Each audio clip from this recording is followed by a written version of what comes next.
বরাক দর্পণ studio.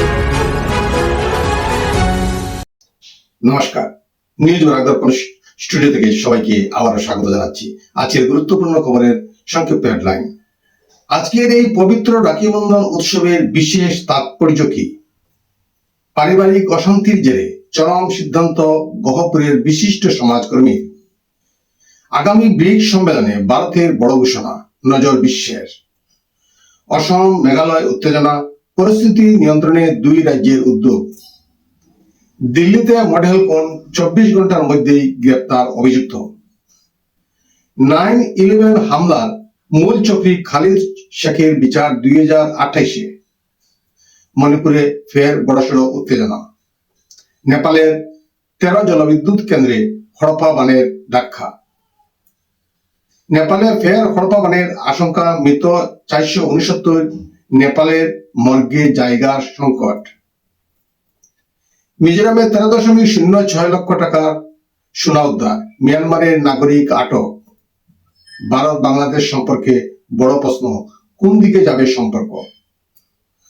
যুক্তরাষ্ট্র Iran ইস্যুতে নতুন মোড়।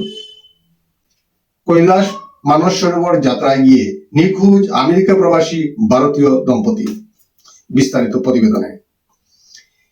হিন্দু পঞ্জিকা অনুযায়ী শ্রাবণ মাসের পূর্ণিমা তিথিতে পালিত হয় পবিত্র রাখি বন্ধন উৎসব। এই দিনে বোনেরা ভাইয়ের হাতে রাখি পরিয়ে দেয় এবং ভাইয়ের দীর্ঘায়ু ও মঙ্গল কামনা করে। বিনিময়ে ভাই ও বোনের সুরক্ষা ও পাশে থাকার প্রতিশ্রুতি দেয়। রাখি বন্ধন শুধু ভাই বোনের সম্পর্কের উৎসব নয়, এটি ভালোবাসা, বিশ্বাস, স্নেহ ও পারিবারিক বন্ধনের প্রতীক। এই উৎসবের মাধ্যমে ভাই বোনের সম্পর্ক আরো দৃঢ় ও মধুর হয়ে ওঠে। গহপুরের টেটুলবাড়ির বিশিষ্ট সমাজকর্মী তথা ত্রিমূর্তি জাতীয় বিদ্যালয়ের পরিচালন সঞ্চালক বিপুল রাজবংশীর মৃত্যুতে চাঞ্চল্য ছড়িয়েছে। জানা গিয়েছে, রেল লাইনের সামনে পড়ে তার মৃত্যু হয়। পারিবারিক অশান্তির কারণেই তিনি এমন চরম সিদ্ধান্ত নিয়েছেন বলে প্রাথমিকভাবে জানা গেছে। তার মৃত্যুতে শোকের ছায়া নেমে এসেছে টেটুলবাড়ি এলাকায়। ইতিমধ্যে ঘটনাস্থলে পৌঁছে পুলিশ তদন্ত শুরু করেছে এবং তার মৃতদেহ উদ্ধার করা হয়েছে। আগামী ব্রিক্স সম্মেলনকে ঘিরে ভারতের পক্ষ থেকে কোনো গুরুত্বপূর্ণ ঘোষণা বা উদ্যোগের সম্ভাবনা নিয়ে জল্পনা শুরু হয়েছে। আন্তর্জাতিক মঞ্চে ভারতের ভূমিকা আরো শক্তিশালী করার পাশাপাশি বাণিজ্য, অর্থনীতি, প্রযুক্তি এবং উন্নয়নশীল দেশগুলির সহযোগিতা নিয়ে গুরুত্বপূর্ণ আলোচনা হতে পারে। বিশেষ করে সদস্য দেশগুলির মধ্যে স্থানীয় মুদ্রায় বাণিজ্য বৃদ্ধি, আন্তর্জাতিক অর্থব্যবস্থার সংস্কার এবং নতুন অর্থনীতির সহযোগিতার মতো বিষয় সামনে আসতে পারে বলে মনে করা হচ্ছে। তবে ভারতের পক্ষ থেকে ঠিক কি ঘোষণা করা হবে তা এখনো নিশ্চিত নয়। ব্রিক্স এর বৈঠকে ভারতের অবস্থান এবং সম্ভাব্য নতুন উদ্যোগের দিকে নজর রেখেছে গোটা বিশ্ব। শিলংয়ের সাম্প্রতিক হিংসার পর অসম মেঘালয়ের মধ্যে তৈরি হওয়া উত্তেজনা কমাতে দুই রাজ্যের প্রতিনিধিরা একাধিক পদক্ষেপ নিয়েছেন। দুই রাজ্যের মধ্যে সমন্বয়ের জন্য আইজিপি স্তরের কোঅর্ডিনেশন কমিটি গঠন করা হয়েছে। অসমের যাত্রী ও যাত্রীদের নিরাপদ যাতায়াত নিশ্চিত করা, আটকে থাকা যানবাহন চলাচল স্বাভাবিক করা এবং হিংসার ঘটনায় জড়িতদের বিরুদ্ধে ব্যবস্থা নেওয়ার সিদ্ধান্ত নেওয়া হয়েছে। মেঘালয় সরকার ইতিমধ্যেই হিংসার তদন্তে এসআইটি গঠন করেছে। দুই মুখ্যমন্ত্রী ও শান্তি, সংযম ও স্বাভাবিক পরিস্থিতি ফিরিয়ে আনার বিষয়ে একমত হয়েছেন। তবে দীর্ঘদিনের সীমান্ত বিরোধের স্থায়ী সমাধান এখনো আলোচনার বিষয়। দিল্লির তিলকনগরে মডেল মুস্কানকে খুনের অভিযোগে জিম প্রশিক্ষক ইমরানকে গ্রেপ্তার করেছে পুলিশ। বুধবার সন্ধ্যায় বাড়িতে ঢুকে ছুরি দিয়ে মুস্কানকে একাধিকবার কোপানোর অভিযোগ ওঠে তার বিরুদ্ধে। পুলিশের দাবি, বৃহস্পতিবার রজৌরি গার্ডেনে ইমরানকে ধরতে গেলে তিনি পালানোর চেষ্টা করেন এবং পুলিশকে লক্ষ্য করে গুলি চালান। পাল্টা গুলিতে তার দুই পায়ে আঘাত লাগে। এরপরই তাকে গ্রেপ্তার করা হয়। পুলিশ সূত্রে জানা গিয়েছে, মুস্কান ও ইমরানের প্রায় 1.5 বছরের পরিচয় ছিল।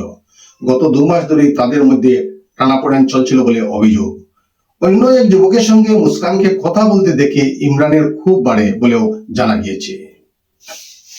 9/11 হামলার মূল চক্রী খালিদ শেখ মোহাম্মদ ও তার 3 সঙ্গীর বিচার 2028 সালের 5 জুন গুয়ান্তানামো বেতে শুরু হওয়ার কথা। প্রায় 27 বছর পর মার্কিন সামরিক আদালতে এই বিচার হবে। 2003 সালে পাকিস্তান থেকে গ্রেপ্তার করা হয় খালিদকে প্রথমে সিআইএ এর গোপন বন্দিশালায় রাখা হয়। 2006 সালে তাকে গুয়ান্তানামো বে কারাগারে স্থানান্তর করা হয়। এর আগে 2047 সালের জানুয়ারিতে বিচার শুরুর প্রস্তাব দেওয়া হলেও আইনি ও প্রমাণ সংক্রান্ত বিষয় মেটাতে আরো সময় প্রয়োজন হওয়ায় তা বাতিল করা হয়। 9/11 হামলায় 2977 জনের মৃত্যুর ঘটনায় খালিদের বিরুদ্ধে হত্যা সহ একাধিক অভিযোগ রয়েছে। কাংপুকপি জেলায় ইম্ফল তামিল সড়কে হামলায় 4 জন নাগা নাগরিক নিহত, আহত আরো একজন। ঘটনার পর এলাকায় বাড়ানো হয়েছে নিরাপত্তা। হামলার পর উচ্চ পর্যায়ের বৈঠক করেন মুখ্যমন্ত্রী খেমচাঁদ সিং। অবৈধ অস্ত্রধারীদের বিরুদ্ধে কড়া ব্যবস্থা নেওয়ার নির্দেশ দেন। এদিকে এনআরসি আপডেটের দাবিতে ইম্ফলে মশাল মিছিল, সব মিলিয়ে নতুন করে উত্তপ্ত মণিপুর পরিস্থিতির দিকে নজর রাখছে প্রশাসন। হড়পা বানে নেপালের 13টি জলবিদ্যুৎ প্রকল্প ক্ষতিগ্রস্ত হয়েছে। ক্ষতিগ্রস্ত কেন্দ্রগুলির মধ্যে 14 মেগাওয়াট ক্ষমতা সম্পন্ন দেবীঘাট প্রকল্প রয়েছে। সেখান থেকে ভারতে বিদ্যুৎ সরবরাহ করা হতো। বিপর্যয়ের পর ভারতকে বিদ্যুৎ রপ্তানি প্রায় 400 মেগাওয়াট কমিয়েছে নেপাল। আগে দিনে প্রায় 800 মেগাওয়াট বিদ্যুৎ ভারতকে দেওয়া হলেও এখন তা কমে প্রায় 400 মেগাওয়াট হয়েছে। নেপালের মোট বিদ্যুৎ উৎপাদন ক্ষমতা প্রায় 4300 মেগাওয়াট, যার 90% জলবিদ্যুৎ থেকে আসে। নেপালে ভয়াবহ হড়পা বানের পর ফের নতুন করে বিপর্যয়ের আশঙ্কা দেখা দিয়েছে। চীন জানিয়েছে পাহাড়ি নদীর গতিপথে পাথর, কাদা ও তুষারে জমা অস্থায়ী বাঁধ ও কৃত্রিম হ্রদ তৈরি হয়েছে। সেগুলি ভেঙে গেলে ফের ভয়াবহ বন্যা নামতে পারে। আজ সকাল পর্যন্ত নেপালে 469 জনের মৃত্যু হয়েছে। নেপাল ও তিব্বত মিলিয়ে প্রায় 1500 জন নিখোঁজ, যার মধ্যে 290 জন ভারতীয়। এখনো পর্যন্ত হেলিকপ্টারে 1196 জনকে উদ্ধার করা হয়েছে। বিপর্যস্ত নেপালের পাশে ভারত ও মার্কিন যুক্তরাষ্ট্র প্রয়োজনীয় সব ধরনের সহযোগিতার আশ্বাস দিয়েছে। নেপালের মর্গে মৃতের সংখ্যা দ্রুত বৃদ্ধিতে সংকটের সৃষ্টি হয়েছে। অশনাক্ত দেহ শনাক্ত না হলে সেগুলির গণসৎকারের কথা ভাবছে নেপাল সরকার। চিতুয়ান জেলায় মর্গগুলিতে মাত্র 30 থেকে 50টি দেহ রাখার ব্যবস্থা থাকলেও ইতিমধ্যেই 137টি দেহ উদ্ধার হয়েছে। মিজোরামের আইজল জেলার জয়টুই এলাকায় অসম রাইফেলস ও মিজোরাম পুলিশের যৌথ অভিযানে 82 গ্রাম ওজনের একটি সোনার বিস্কুট উদ্ধার করা হয়েছে। উদ্ধার হওয়া সোনার আনুমানিক বাজার মূল্য 13.06 লক্ষ টাকা। এই ঘটনায় এক মিয়ানমারের নাগরিককে আটক করা হয়েছে। পরে তাকে আইনি প্রক্রিয়ার জন্য বাত্তনকাওয়ান থানায় হস্তান্তর করা হয় এবং উদ্ধার হওয়া সোনা তদন্তের জন্য শুক্ল দপ্তরের হাতে তুলে দেওয়া হয়েছে। বাংলাদেশের সঙ্গে ভারতের সম্পর্ক এখন নতুন এক সমীকরণের মুখে। রাজনৈতিক পরিবর্তনের পর দুই দেশের সম্পর্ক স্বাভাবিক করার চেষ্টা চললেও শেখ হাসিনা ইস্যু, সীমান্ত পরিস্থিতি, বাণিজ্য ও জল বন্টন নিয়ে এখনো মতপার্থক্য রয়েছে। অন্যদিকে চীন ও পাকিস্তানের সঙ্গে বাংলাদেশের বাড়তে থাকা ঘনিষ্ঠতা ও ভারতের নজরে। ফলে আগামী দিনে ভারত বাংলাদেশ সম্পর্ক আরো ঘনিষ্ঠ হবে নাকি টানাপোড়েনে যা বাড়বে সেদিকেই নজর কূটনৈতিক মহলের।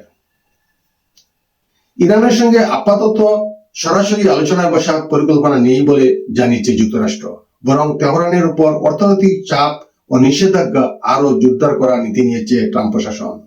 তবে পরিস্থিতি স্বাভাবিক করতে কাতার ও ওমানের মধ্যস্থতায় কূটনৈতিক তৎপরতা চলছে। বিশেষ করে হরমুজ প্রণালী দিয়ে জাহাজ চলাচল স্বাভাবিক করার বিষয়ে ইরান কিছু শর্ত তৈরির প্রস্তুতি নিচ্ছে। কৈলাস মানস সরোবর যাত্রা শেষে নেপাল তিব্বত সীমান্তের গিরং পোর্টে পৌঁছানোর পর থেকে নিখোঁজ আমেরিকা প্রবাসী ভারতীয় দম্পতি দীপক ও মধু আহুজা। পরিবার সূত্রে জানা যায়, বুধবার সকালে গিরং সীমান্তে তাদের সঙ্গে শেষবার যোগাযোগ হয়েছিল। এর কিছুক্ষণের মধ্যেই ভয়াবহ হড়পা বান আছড়ে পড়ে এলাকায়। দম্পতির 2 মেয়ে জানিয়েছেন এরপর থেকেই বাবা মায়ের সঙ্গে আর যোগাযোগ করা সম্ভব হয়নি। পরিবার আশা করছে তারা এখনো সীমান্ত এলাকায় কোথাও নিরাপদে রয়েছেন এবং দ্রুত তাদের সন্ধান মিলবে। আজকে এর প্রতিবেদনে এখানেই সংক্ষিপ্ত বিরতি টানছি। সবাইকে শুভ সন্ধ্যা জানিয়ে বিদায় নিচ্ছি। নমস্কার।